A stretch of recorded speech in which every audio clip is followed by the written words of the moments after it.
What if you could change your life? What if sorrow could become joy and the darkness the light?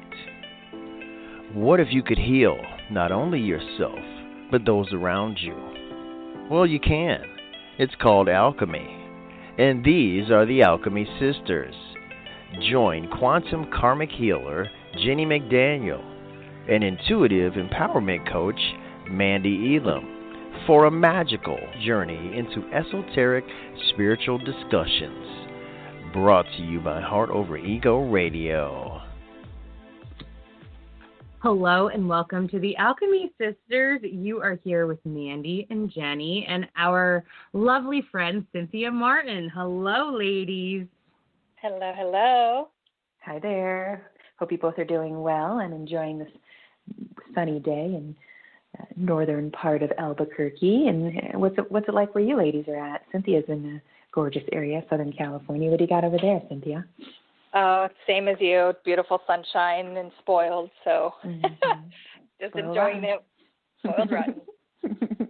How about you, Mandee? Sitting over there in the east. Yeah, I'm in South Jersey, and the past couple of days have been like beach weather. It's been beautiful and sunny and warm. A couple little rain showers. I did a ton of planting yesterday, which was really nice. And so I feel the change of season coming, and I'm like, I'm on summer, even though we're, I guess, only halfway through spring technically, right? I feel it coming in, and it's really nice. Excellent. I was just admiring the rows that my boyfriend put in, and we have already put our sweet potatoes in, and I think the kale went in. I can't remember which one he put in second, but we have about 3 others that are sprouting, and we're about to put them into the ground. So going to do a little rain dance, going to do a little energy work on them, see what we can do. It's my first time trying to get vegetables out of the ground, so definitely played around with herbs a little bit, but definitely no vegetables. So it's exciting. Going to see what happens. Super exciting. Cynthia, are you and your family into gardening? My mom has the green thumb. I am not gifted in that arena. You are gifted in many other arenas, sister. Oh, man. Like, my little ones are the ones that are more immersed in that. Like, I've tried. My poor plants. Oh, so sad. It's, like, tragic. I know. It's normally how I am. I usually kill house plants because what happens is I either forget about them or I overwater them. So I'm either like hypo or hyper. So I don't have a green thumb myself, but my boyfriend does. So I'm hoping it'll wear off or I'll catch on a little bit or at least have some training wheels on while I try it. So see how I do. I usually kill everything. When in doubt. Yeah, do good. When in doubt, just add in a little Reiki and love. It's amazing what that'll do. Mm-hmm. I love that. So Cynthia is our amazing friend who's a personal freedom activator, and we've had her on our show several times and talked about all kinds of amazing things. But there is a current event happening right now that I really wanted to talk to both of you about and see what your interests were to get started. So that topic is alien UFO disclosure and the fact that not a lot of people are talking about it, but it's been publicly released.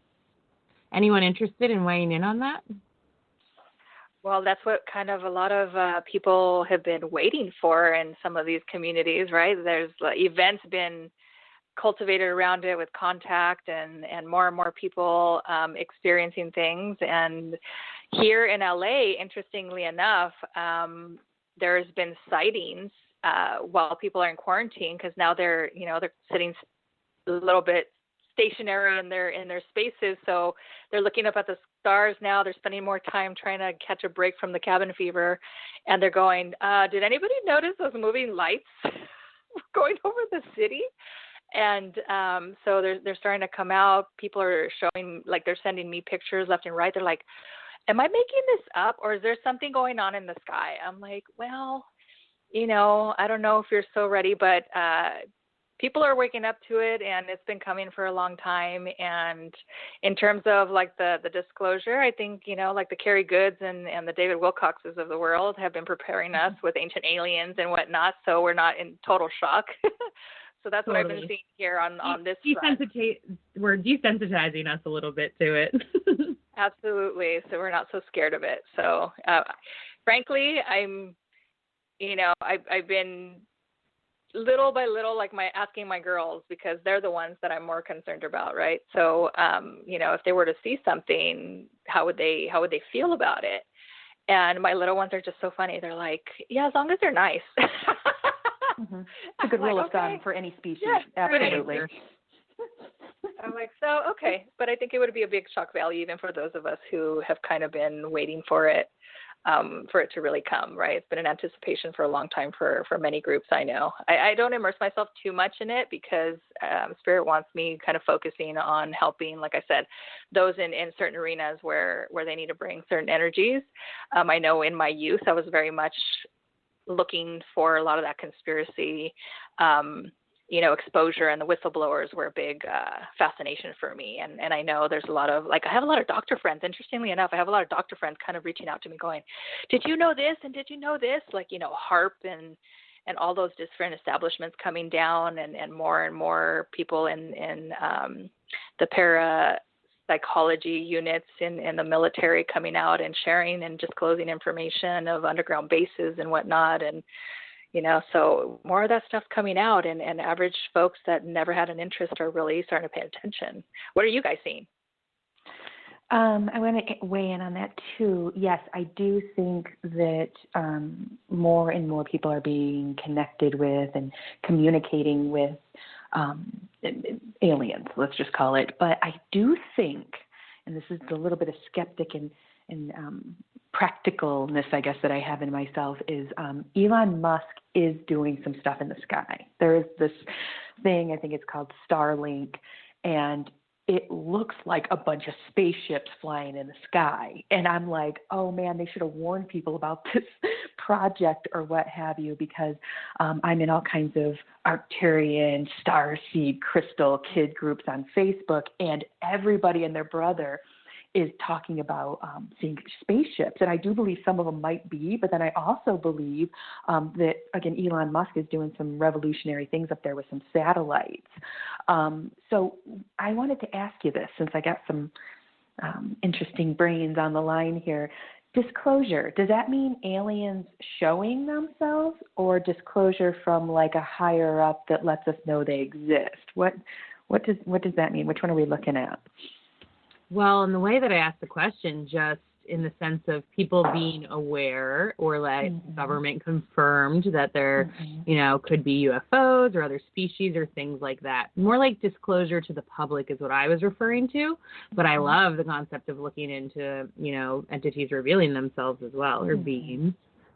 Because I see more of that. In fact, I think they just did, wasn't it? I think we were talking about it last week, how the Pentagon releases information of unidentified flying objects, and it had a video, or at least audio, of I guess they were Air Force pilots talking about it, like, nope, what's that?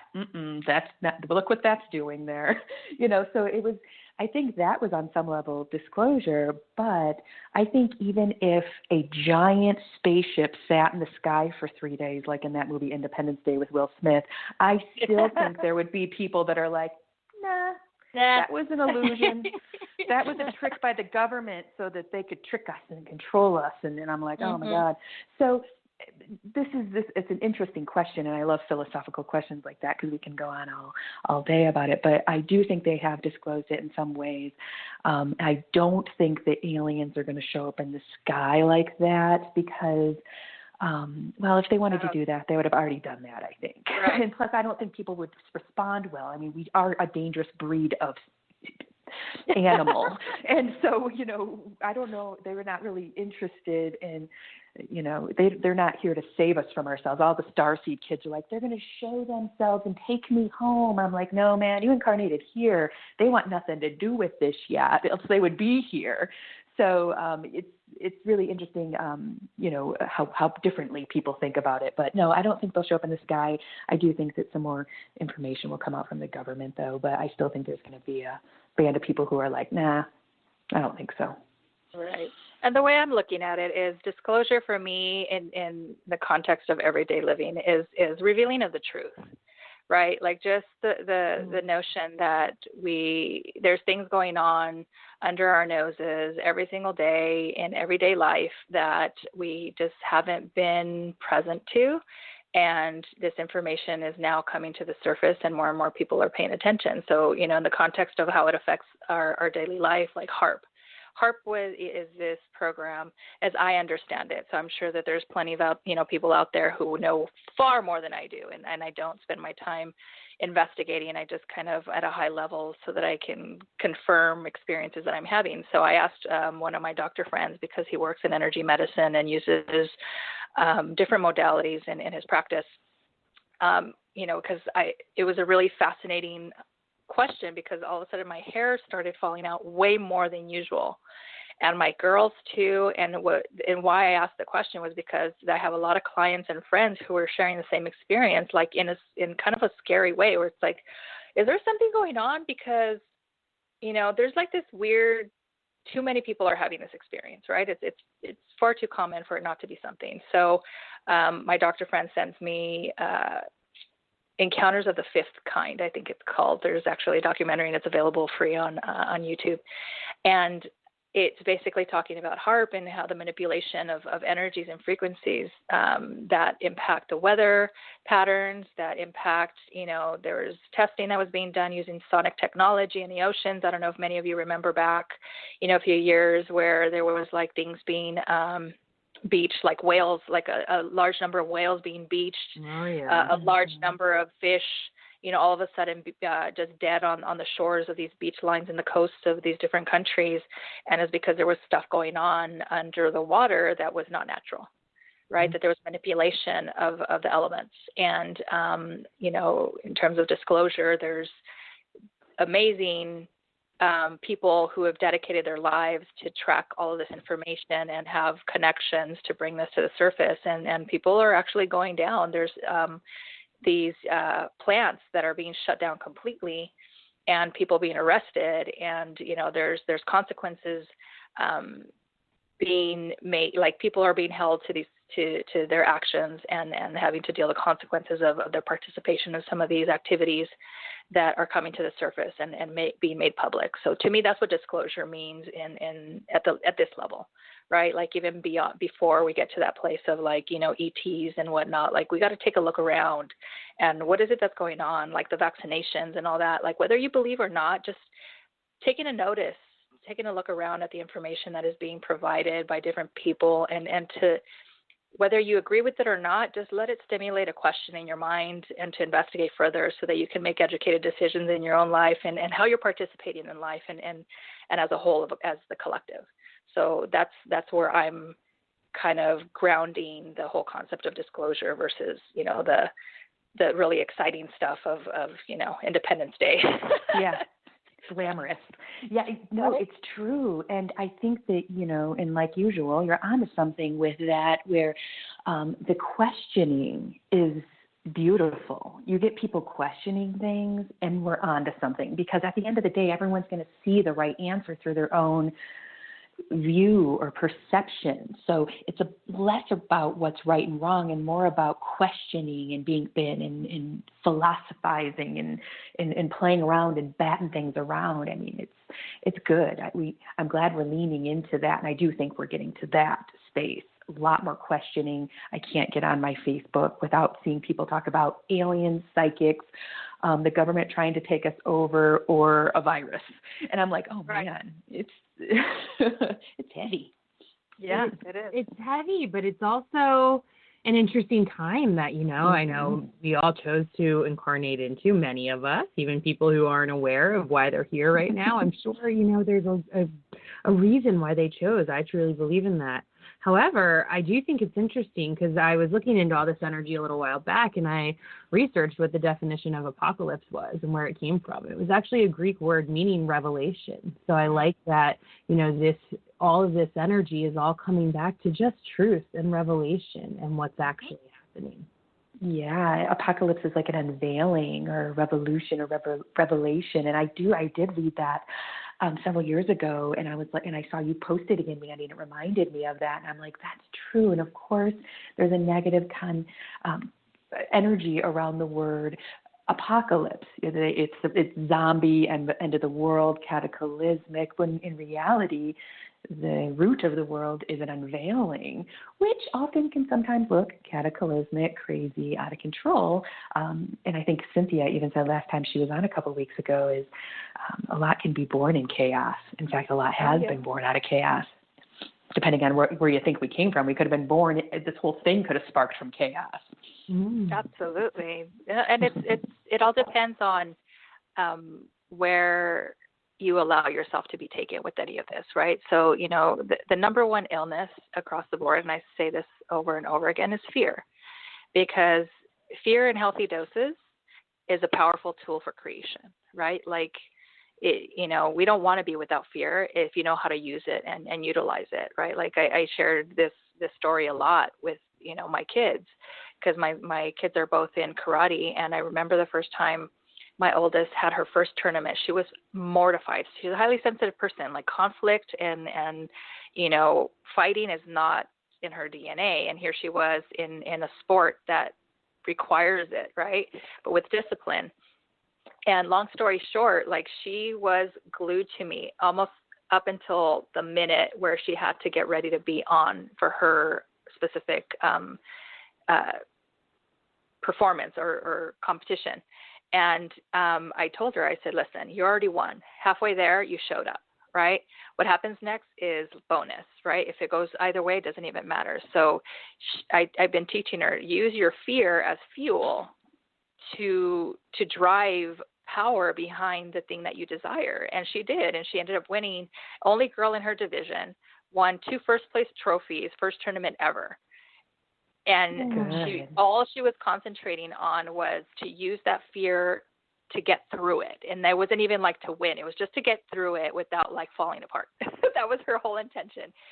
So in healthy doses, it's a very powerful tool of creation. Like you can use it and that feeling that we get when if we're going to do things like a bungee jump, right? Like it's life is that way where you're on the edge of something scary.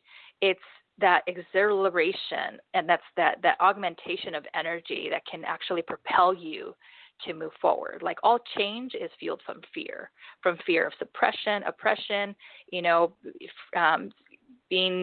have our freedoms taken away. Like just, it's always, a lot of things are born from that, and that's the chaos, right?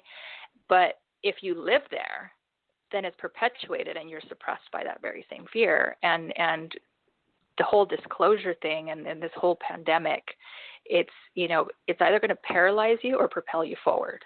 Like, are you going to stay there stuck in the mud, or are you going to get scared just enough to get you to where you're angry of the situation and let that energy of anger propel you towards change, right? Like, it's a powerful place to be. And we can use these tools and this understanding and this new knowledge and this information to guide us, but not to define us. I love it when people turn that energy around, like anger or anxiety or frustration, and turn around and make it productive. I mean, it's energy alchemy. It's one of the most powerful tools we have access to, which is changing one thing into another. And so when you're alchemizing or utilizing ego, let's just use ego as a tool, like Cynthia was talking. I've been in several places in my life where it took me getting angry with the situation before I left. And I bet there's not a person on the planet that hasn't gotten to that point about something. And they used that symptom, like, wow, I'm really responding poorly, because I'm a pretty calm, mellow person. So it takes kind of a lot to kind of get me all jagged up and stuff. But when I do feel it, I notice it. I'm like, there's something going on, and then I can utilize that and propel myself forward. And it can be a powerful wielding mechanism, and then harnessing it like you had your daughter and turning it into a productive energy of, in that case, winning and breaking through karma around fear or engagement or whatever. She probably went through a lot of things at that point and was just really bending it and making it hers. And I dig on that. So any chance anyone gets, I encourage people to do that. And this pandemic has given us a lot of chances to do that. I think we've said it before. It's not survival of the fittest anymore. It's survival of the most flexible.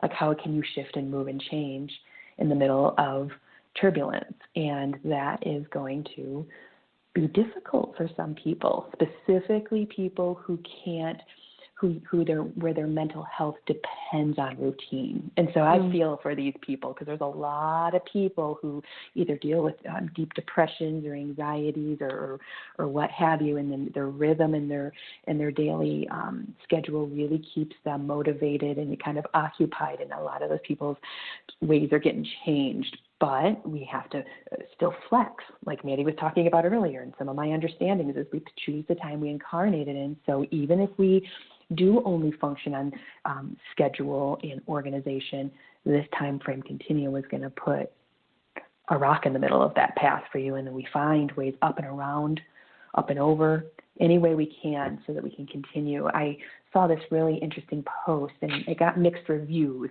in the comments because I was interested in what people think about things more often than even the meme. So the meme was something like, that man who's out buying stuff that you don't think is essential, like a can of paint, might be out buying that because he's got an addiction, and if his hands are too idle, he'll go back to the drink. And I'm like, I get that. I totally get that. But when we start doing and using tools, sometimes we have to be able to flex and use other tools. So when that alcoholic doesn't seem to have a problem going to Home Depot and getting, that ex-alcoholic going to Home Depot and getting things to keep himself busy, that's another distraction. And that can be just as detrimental as drinking if you're not also being present in other parts of your life. Is he tinkering around the yard from morning till night and not talking to his wife ever? Is he not engaging with his kids? Is he using it as another distraction? Has it become alcohol for him?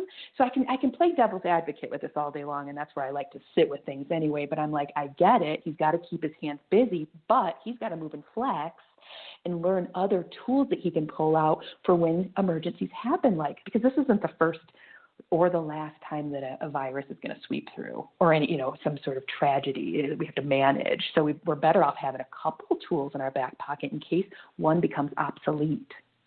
Totally. And for all of our listeners tuning in, what Jennie just so beautifully did, that plain devil's advocate, that gives us the deep soul inquiry. That gives us an opportunity to sometimes look at fears and then, figure out what our opportunities are behind them too, and what your choices are, because there's always a choice, and I love so much how Cynthia talked about all of this energy that we have and what we can do with it, even if it's not what we intended it to be for. I was talking to a client earlier this week who was like, I'm just like, I have so much sexual energy and I'm all pent up, but my husband, he's going through it and he's scared and he can't do all the things he wants to do, and he's not feeling it. And so we were giggling, and I was like, sister, that's still amazing energy, and you have an opportunity to maybe put it into something else, perhaps, self-pleasure, and use it on yourself, perhaps, write or create, or I think she really liked to paint. There was so much going into it. And I love and appreciate the both of you, because you really teach a lot of people how to utilize their potent, beautiful energies that are flowing through them. And that's what, so if you think about, if you ever heard of the Tantra, right? People only want to associate Tantra as a sexual expression. And in fact, Tantra is the utilization of that sexual energy for creation. It's a very powerful tool. So if you were to redirect, learn how to utilize that energy and redirect it inwards towards your brain, you can actually stimulate a lot of creative potential to write a book, and to write music, to create something with your hands, to really increase the potency of the gifts that we're all endowed with, that we're here to put out into the world, right? Something that is born from you, that doesn't have to be, a bursting of explosion of, intimate sexual energy, but it can be utilized and redirected for something very potent and powerful to shift something in your own life, or actually put out into the world that can improve the world, right? It's people don't even realize they're utilizing that energy all the time when they allow it, when they're not suppressing it.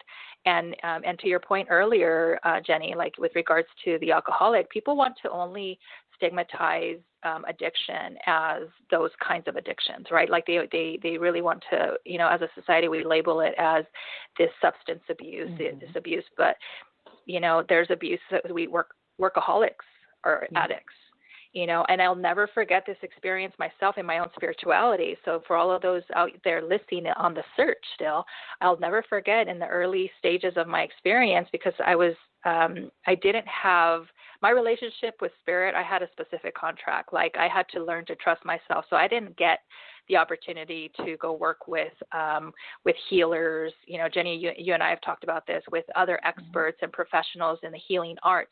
I had to immerse myself in trust spirit and my relationship with spirit.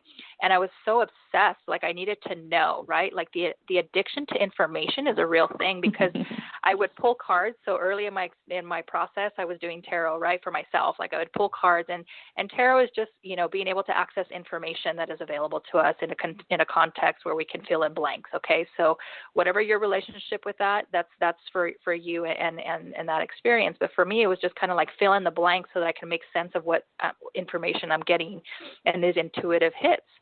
And addiction kept coming up. And I'm like, addiction? I stopped drinking. I stopped, you know, I used to smoke cigars with my husband. I used to, you know, when I was younger, there was a period where I enjoyed the herb and it, you know, so I'm like, I stopped all of that. I don't overeat. I eat clean. I'm like, I'm doing everything. And I kept getting the card. And finally, like, I just stopped the noise of the information for just a moment, long enough for them to tell me, like, just put down the information, put down the learning. And Step away. Step away. And I was like, oh my gosh, I'm addicted to spirituality. I was like, holy crap. It can happen. It did. It was addicted to knowing, addicted to understanding, and that literally is again, it's a distraction as well. So I offer that to this community because we get caught up, and that's a big thing. That's a big thing in my in the work with a lot of the people that end up finding me, is that we have to scale that stuff back because they're so tied up in needing to know in the head space that they can't get from the head to the heart, and the heart has all the answers, and it already knows everything that you've read anyways. So you can kind of slow your roll on the consumption, because that's what addiction is overconsumption of something. It's an excess of concentration of energy in one particular thing, and there's lack of balance. So, you know, you don't have to be an alcoholic or, you know, addicted to drugs or sex or these types of things. Like, you can be addicted to information, to working too much, to disconnecting. So these are addictions as well. And the more we find balance and we can be centered, and even if it's a briefest of moments in a single day, if you can spend time being present, then you're moving in the right direction of having your spirituality. And I tell people, it's like, you all define your spirituality. One of my great friends, I helped her discover that her spirituality is in running. That is where she feels most connected to her spirit, her most deepest connection with nature. Right. And then I have another client who gave up his art, you know, because he needed to be a man and he needed to go into, you know, profession and make money. So he gave up his creative side, and that's what he was born with.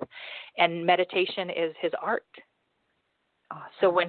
So we have to find what our spirituality is for us individually. It doesn't mean that we have to follow the path of the woo like many of us do. It can be in very practical ways. Anything that gives you that sense of being in the zone and clarity and connectedness to something that is quiet and silent and yours alone, that is sacred to you, that's your spirituality. And you define it for yourself. And the more addicted we are, the more separated we are from ourselves and our spirituality.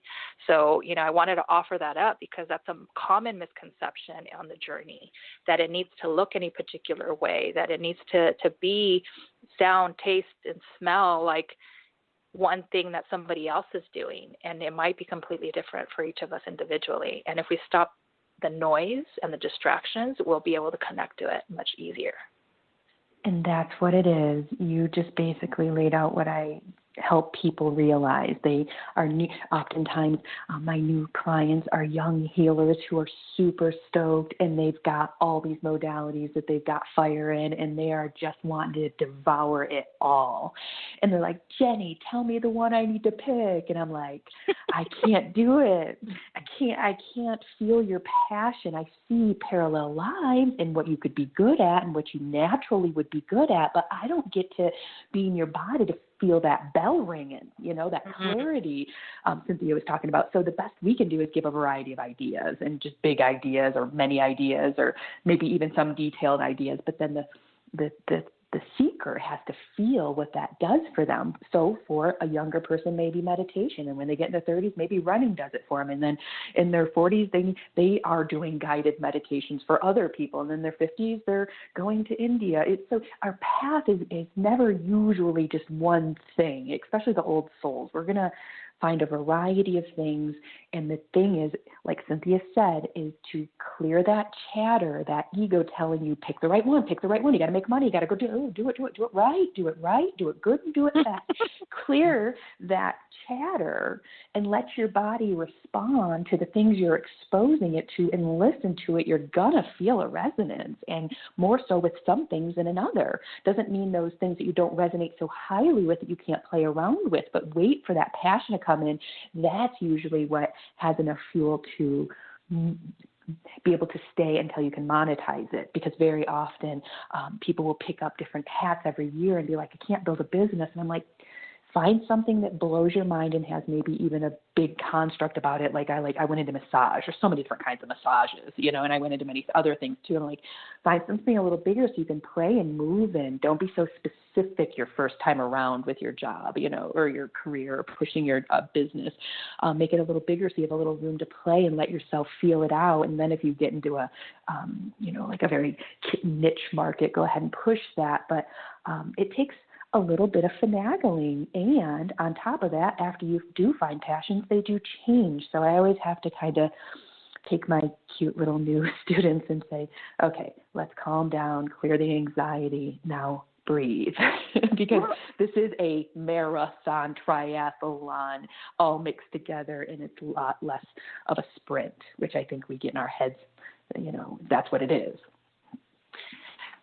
So I got some secrets on how people can start to feel more comfortable with, those passions, because we are most connected with Source from the minute that we're born up until about 7 years old. They've even measured the brain waves of children, and theta is the vibrational brainwave frequency in which we are connected to imagination. Imagination is creation. Okay, so that's our B line. That's like our direct line to Source. Right. And as children, if you've ever seen kids playing, with cardboard boxes flying to the moon, or, they're on a total pirate adventure in a cardboard box, is because they're immersed in imagination.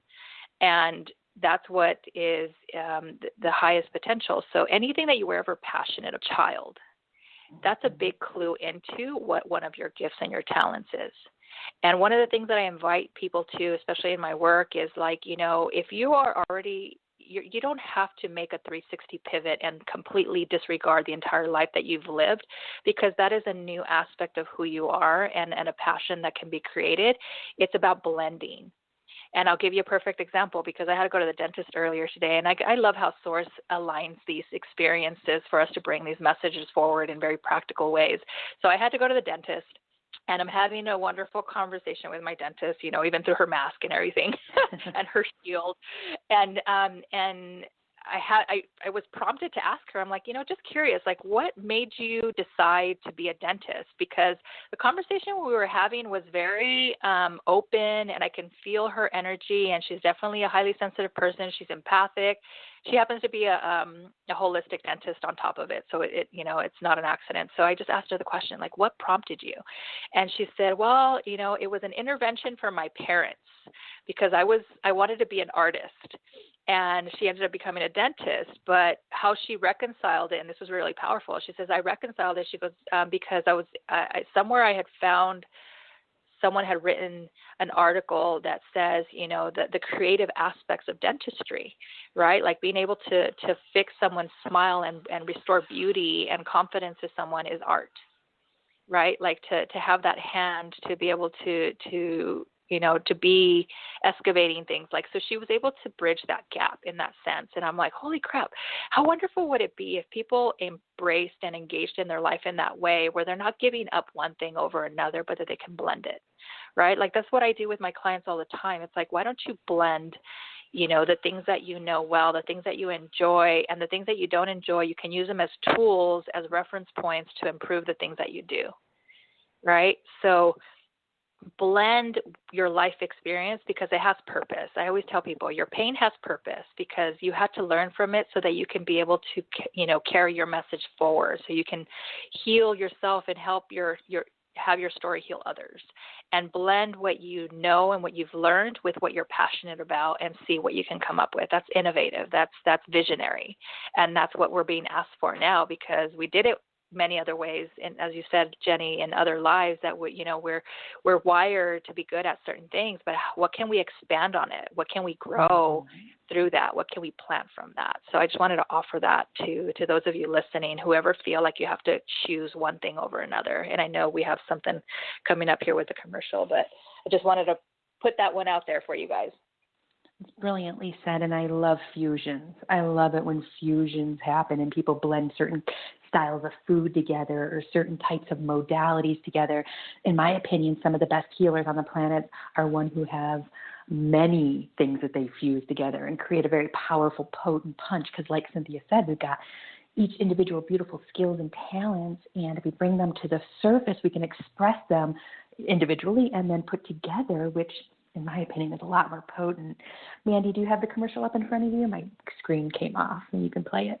I do. We'll be right back. Mm-hmm. You are listening to Heart Over Ego Radio. We are a network of shows with a lineup that's sure to raise your vibrations and guide you into your best life. Tune in on Sundays to Everyday Psychic Radio. On Mondays, it's the Alchemy Sisters. Tuesdays, it's Radical Spirituality. On Wednesdays, it's All for One is Love. And on Fridays, take a listen to Rain Radio. Amazing shows produced just for you 5 days a week, only on Blog Talk Radio. This is a Heart Over Ego Radio production. And you are back with Mandee, Jennie, and Cynthia. Jennie, what would you like to focus on in the next part of our show? Well, I wanted to add to that lineup that Drew just stated in our commercial. We're going to have an updated commercial in the next week or so, and we have added a meditation show on Fridays called The Witching Hour with the Green Witch Village, as well as the Alchemy Sisters. And you have myself, Mandee, and our good friend Leah doing about 15 to 20-minute meditations each. So we take you through a series of guided meditations, and it'll be a variety of different things we do. I did a parallel life journey to start us off, and then Leah did some yogic sleep. Was that called? I forget the word that she used. Nidra or something? That's right, Nidra or something, yes. And then so she took everyone into a trip like that, which I dug on. And then Mandee rounded the whole thing off with an exquisitely performed meditation. So it was our first time last week, and I thought we did pretty good. So there's more to come with that. And we have the lovely Cynthia Martin joining us on Thursdays, and that will be that's to be announced, her show title as well as what she's going to be doing with that. But just know that she's got wisdom coming out of all chakras and out of her eyes, and she's going to be bringing a lot of awareness to the table there too. So you got that to look forward to, as well as I just found out today, my good friend Valina, who's from California, who lives in Albuquerque here near me, is going to be taking Tuesday. So we will, for the first time, have Heart Over Ego completely full, 7 shows a week, top-notch quality. You're not going to want to miss those shows. Find us on all major podcast apps. We're Heart Over Ego Radio, and you can find all of us. And what do we want to talk about? I don't know. Actually, I do. I have tons of questions. Cynthia, is there anything on your heart or mind you're wanting to express before I take away with questions? Yeah, if I can just invite you ladies just to hold space, because one of the things that's coming up, and it's prevalent everywhere, and I know we're all just now kind of moving into this weird space in this self-quarantine experience, and more people are starting to increase feelings of grief. And I just wanted to highlight what that may be looking like for you so that you can honor it. And it's not just about sadness and about, losing loved ones. We don't realize that when change happens in our lives, that there is a grieving process that needs to occur, because having things move from one moment to another, having certainty to uncertainty.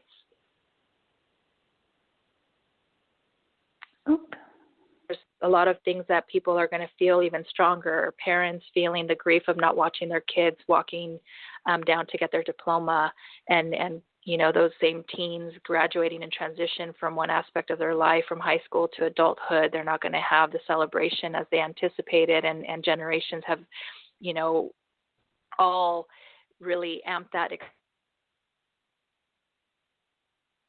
Oops, I think we got to pause there. You might be hitting the mute button accidentally. Are we there? You're here. Okay. So, people are losing their jobs, and a lot of stuff just happening, a lot of change, and a lot of loss of comfort, so that there's grief in that. So my invitation is to honor those expressions of feelings and emotions without judgment, and give yourself time to feel, not to live there in the lows, but just to give space and honoring of that loss. Right? And to set your intentions on finding new opportunities, is what we were saying earlier, as, like taking this time as an opportunity to discover new things that you can focus on, and gifts that you can bring to the world, and passions that you may have put on the back burner.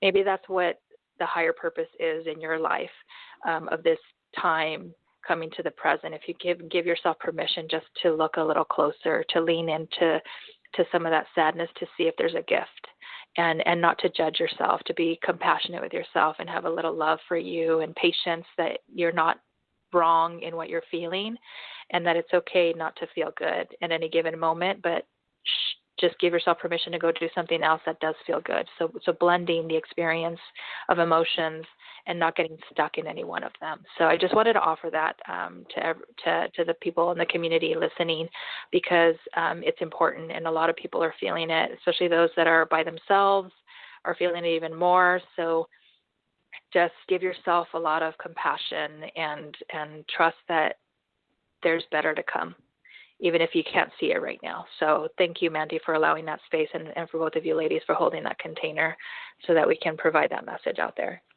Oh, I'm grateful. Excellent. That's something I've really noticed over the past few weeks within myself, within my clients, friends, everyone, as we've been in this, quarantine and had more alone time than usual.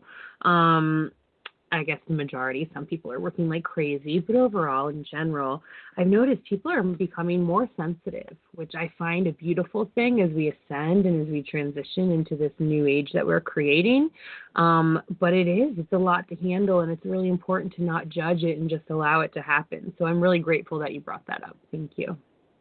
Thank you, ladies. Yeah.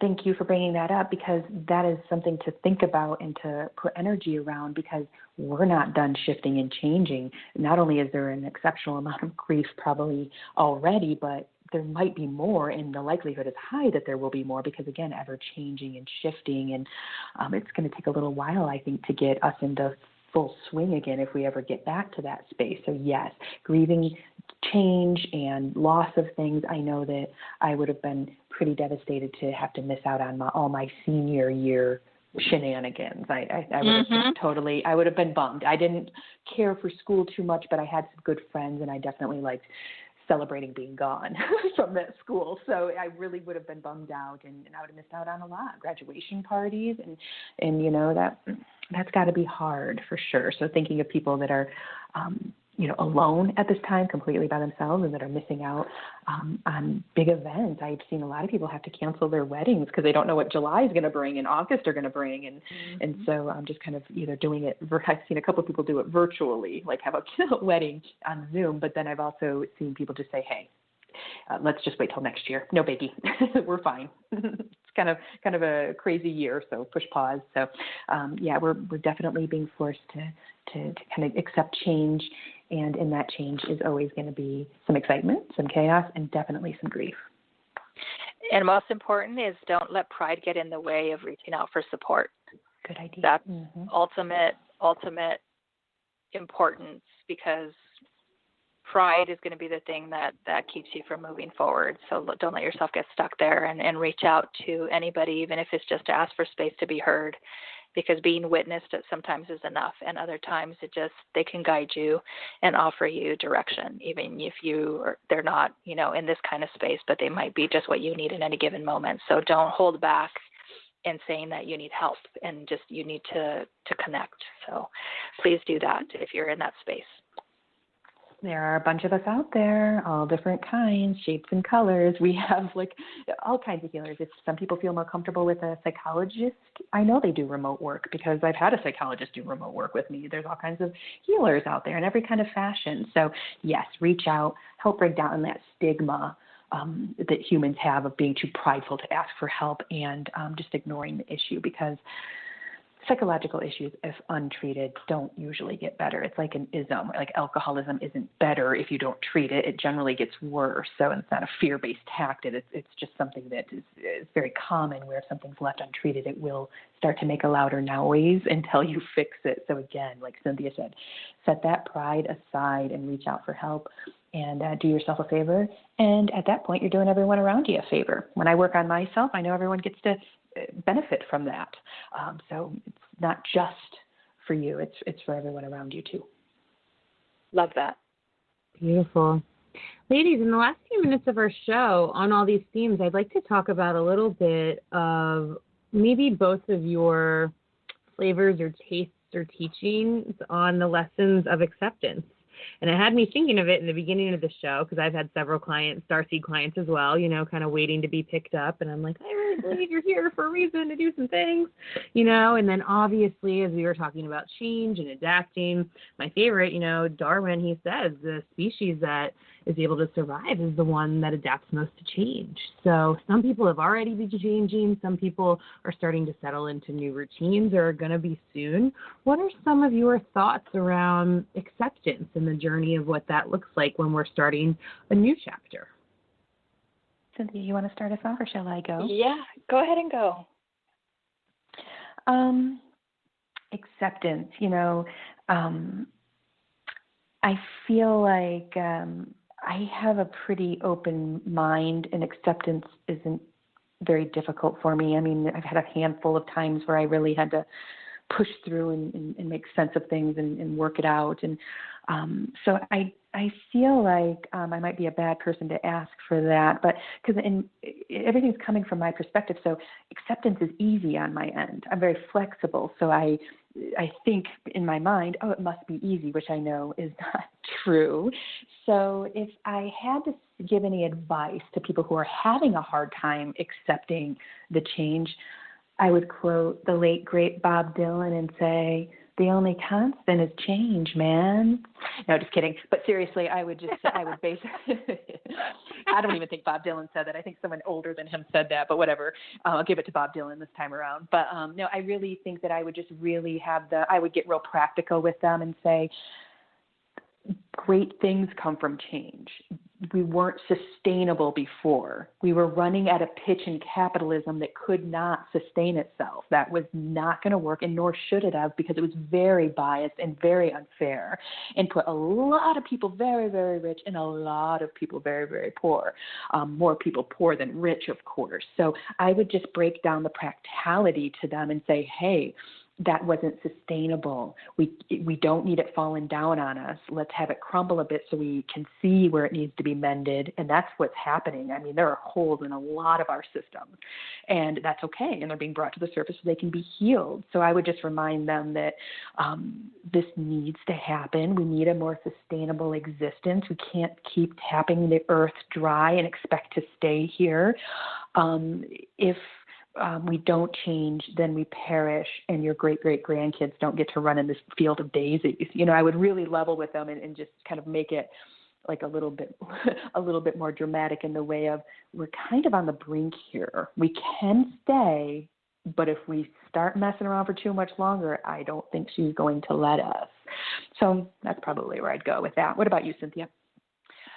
So I really like to take it down into like our individual experiences, just because that's the only place that we have control, right? And then this whole idea of control is what acceptance is, where I want to go with acceptance, because if we can accept that our efforts to try to control things is force versus power, and our ability to surrender and become neutral observers in our own experiences, then it stops becoming work, and it stops becoming a journey that we're seeking, and more of a journey we're present to, and life begins to unfold. And that's where, the seekers and the people that are looking for change will experience it in a much more fluid way, devoid of more learning opportunities. Because the more we detach from trying to control our direction, the more our path unfolds and our destiny is revealed to us. Because my personal experience, control was my whole thing. I was, a misfit in my life, and I became really, really good at shape-shifting and putting on masks so that people can feel good about who I was, because I didn't feel good about who I was.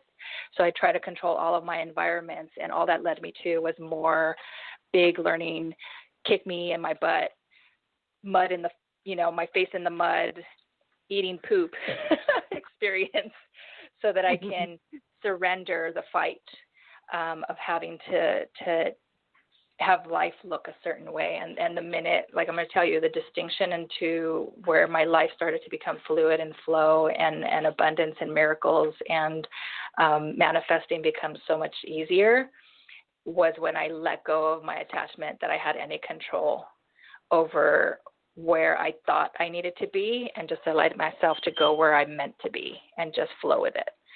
So that's what acceptance is that if you can just accept that your destiny has already been laid out and that your purpose is already very clear, and if you just let go of your chokehold on needing it to be a certain way by a certain time, that it'll unfold and you'll just align with it naturally. Beautiful. And that's what I love that. I love that. Yes. Excellent advice. The control space, no doubt. What about you, Mandee?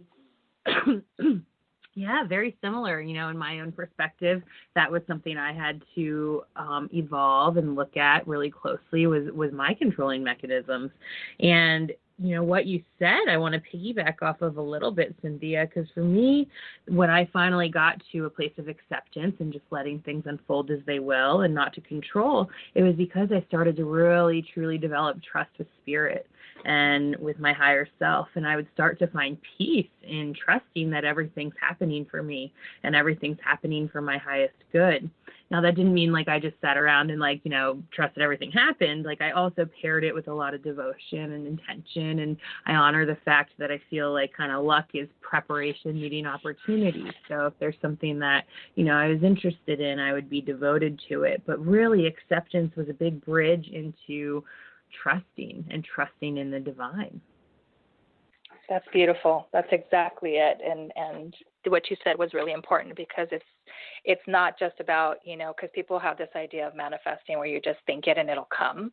Mm-hmm. It doesn't work that way. You have to have active participation and respond to and have inspired action, right? It's a collaboration with that divine nudge that is internally, call it your inner guidance system, your inner compass, your inner voice, higher self, whatever vernacular you want to use to your that's your relationship with it. But the more you honor it and listen versus push and pull and fight it and ignore your intuition, the less fight there is, the easier life will be, because it does. And that's what I think where acceptance leads us, right? When we can be in that space, Mandee, as you were saying, that relationship with spirit, when you can embrace that and accept that's the most important relationship, then life unfolds for you versus you trying to make it happen. And that's a big distinction for me in terms of acceptance.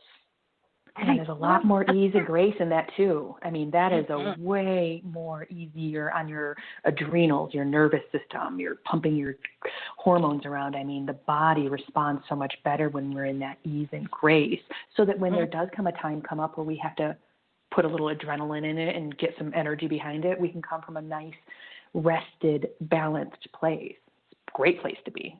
And for me, it's just, that's when life really gets exciting and you really start living, when you let loose and you're like, all right, universe, what do we got? And that, is meant for you. So just different things, and once you're just living in spirit, it's just kind of part of your lifestyle. So I'll be randomly, at the grocery store and just the person that I needed, whether it was a massage therapist or a chiropractor or just I don't know, an old grandmother energy that made me feel better about or my heart or something. You walk right into that person, or the thing that you need just shows right up. And then the universe starts leading you, and it gets very exciting, and it's important to always, practice and make sure that we're keeping ourselves balanced, but the universe can really blow your mind if you let it.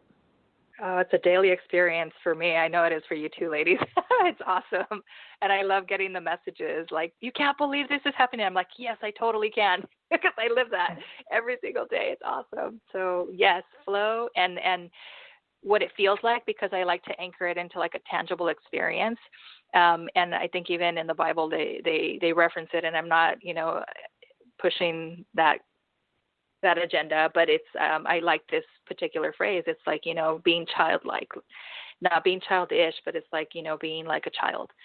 Be like a child in your awe and in your enthusiasm, in your imagination and your exploration of life, and that fluidity of where does life take you? Because kids aren't trying to force things to happen. They just follow their instinct and their curiosity, and then they explore. That's what we got to get back to, and just embracing that child, that inner child in all of us, to guide us back home. That's one of my catchphrases, is turn fear into curiosity. It's going to take you further and bring in more of what you want. Yes, and I'll piggyback on another phrase I like from the Bible, and I'm not a big proponent of the book itself. I dig on Jesus, but I feel like there's one piece in there that just really resonates to me, and it says, God helps them who help themselves. Boom. You can't just think it out. You have to push that energy. We have this playground we're playing in, and it has some laws and rules, as much as I dislike laws and rules, but there are some. And putting effort behind your dreams is one of them.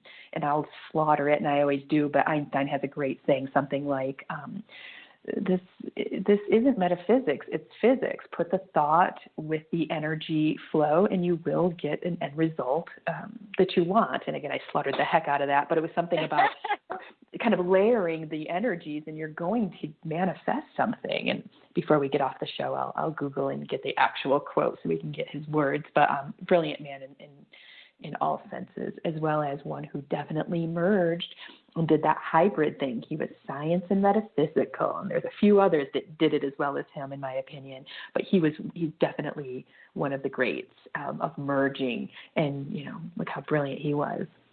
And a trailblazer, and he just tried to speak the truth, from what I can tell, or at least the history that's been shared with me. One time I channeled him on air, and I think it was actually Sonia Spirit that we were talking with, or someone, I can't remember who we were talking with. But and Edward. Was it? And he's come through a couple times, but one of which was to address how he treated women. And I was like, oh, this is rich. Let's see what, because I read a couple things about him kind of acting like his wives were possessions, and don't talk to me, and my dinner should be at 5 and stuff like that. I've read some lists that Einstein left to his wife. And of course, he dealt with some eccentricities that may have made it, and it did make it difficult for him to socially blend in. So I give him a little bit of a break, but he came through and was like, yes, I didn't treat women as great as I could have, and I love tuning into your girls' stuff because it helps me learn, as well as I get to communicate with you and tell you that was just one fragment of me, and I definitely could have been nicer to women in my wife. But no, nonetheless, he was a genius. And we've only got a couple minutes, and I wanted to have Cynthia tell us how everyone can get a hold of her. Yes, so you can find me on Facebook at Lumiere Energy Healing. That's my my Facebook page. And also at LumiereEnergyHealing.com, if you go to my contact page, if you're interested in chatting to see if you're in a place where you're needing support, you can go ahead and apply for a 15-minute complimentary consultation, and we can see if I can help you or just offer some clarity and guidance. So I just want to offer that up and just look forward to being on the show. And I finally have the name of the show, which will be called Unbound with Cynthia Martin. So it'll be conversations with people who have had experiences in their spiritual journey, as well as beautiful. And we are the Alchemy Sisters. We're here every Monday, and this is Heart Over Ego. And I'm going to close us out with the reading, the actual quote. Everything is energy, and that's all there is to it. Match the frequency of the reality you want, and you cannot help but get that reality. It can be no other way. This is physics, not metaphysics. So that's the quote, and we will see you next time. We appreciate you all.